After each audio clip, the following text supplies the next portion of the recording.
मेरा शहर एक मेट्रो सिटी है। हर तरह की सुविधाएं हमारे एक मोबाइल ऐप से डिलीवर हो जाती हैं। एक दिन मौसम विभाग का अलर्ट आया कि बंगाल की खाड़ी में एक साइक्लोन बन रहा है, जिसका असर मेरे शहर पर भी होगा। भारी बारिश, बिजली कड़कना और तेज़ हवाएं। मेरे अपार्टमेंट के सारे लोग शाम होते होते अपने घरों में घुस गए थे। सड़क पर कोई न था। तूफान आने में थोड़ा समय था। मेरी सिगरेट खत्म हो गई थी। मैं एक चेन स्मोकर हूँ। जब तक सिगरेट नहीं फूंकता बेचैनी होने लगती है। मैंने सोचा कि सामने वाली दुकान से एक पैकेट सिगरेट ले आऊँ। 5 मिनट ही लगेंगे। तूफान आने से पहले लौट आऊँगा। दुकान भी जल्दी बंद हो जाएगी। मैं घर से निकला। सड़कें बिल्कुल सुनसान थी। सड़क किनारे लगे घने पेड़ हवा में लहलहा रहे थे। पत्तों की आवाज़ बहुत ही रिलैक्सिंग लग रही थी। मैं सड़क पर आराम से चल रहा था। अचानक मेरी आंखों के सामने अंधेरा छाने लगा। मैं बेहोश हो गया। कुछ मिनट बाद मुझे होश आया तो मैंने देखा कि मैं सड़क के किनारे पेड़ों के नीचे पड़ा हूँ। मुझे हाई बीपी की शिकायत है। शायद इसलिए कुछ मिनटों के लिए मैं बेहोश हो गया था। मगर होश में आने के बाद भी मैं खुद को मूव नहीं कर पा रहा था। मेरे पैर हिल नहीं रहे थे। मेरा हाथ भी नहीं उठ रहा था। शायद मुझे माइनर पैरालिसिस अटैक आया था। मैं ज़ोर ज़ोर से चिल्लाने लगा, हेल्प हेल्प। मगर हर कोई अपने अपने घरों में बंद थे। सारे खिड़की दरवाजे बंद थे। एक भी आदमी सड़क पर न था। मैं चीखता रहा, मदद मदद। तूफान का असर शुरू हो गया था। बारिश तेज होने लगी थी। हवाएं पेड़ों को झुकाने लगी थी। मैं वहीं पड़ा मदद के लिए चिल्लाता रहा। तभी अचानक सड़क में कहीं दूर मुझे कुछ हरकत दिखी। देखने से लगा कि दूर कोई आदमी रेनकोट पहने, सर पे बड़ी गोल टोपी पहने खड़ा था।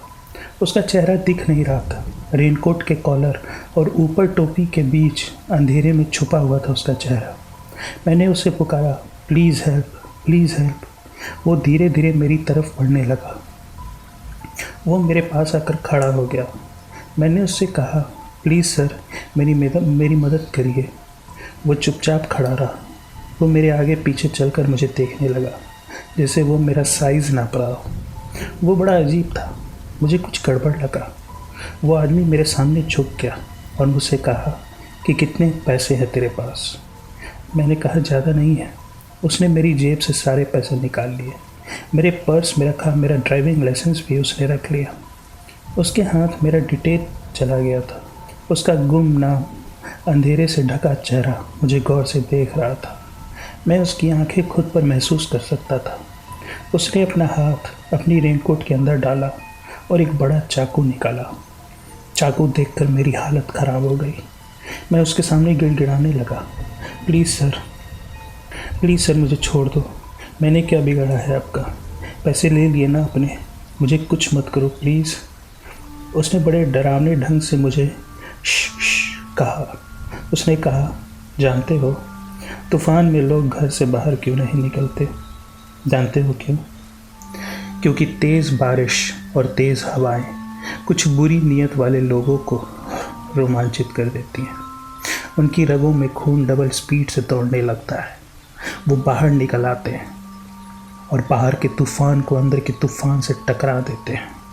मगर कभी कभार ही किसी की किस्मत इतनी अच्छी होती है कि उन्हें सड़क किनारे गिरा पड़ा कोई शिकार मिलता है। आज मेरी किस्मत अच्छी है। उसकी बातें सुनकर मेरी चीख निकल गई। मैं उसके सामने ज़ोर ज़ोर से गिड़गिड़ा कर रहम मांगने लगा। मेरी चीख सुनकर उसे और मज़ा आने लगा। वो अपनी धीमी हंसी में हंसने लगा। उसने अपना चाकू उठा लिया। बस जैसे वो मुझे अपने चाकू से कूदने ही वाला था, कुछ लोग आ गए। सब ठीक तो है ना यहाँ पर? उन लोगों को देखकर वो आदमी तुरंत वहाँ से भाग गया। मैं रोने लगा, हे भगवान, आज मैं मर ही जाता।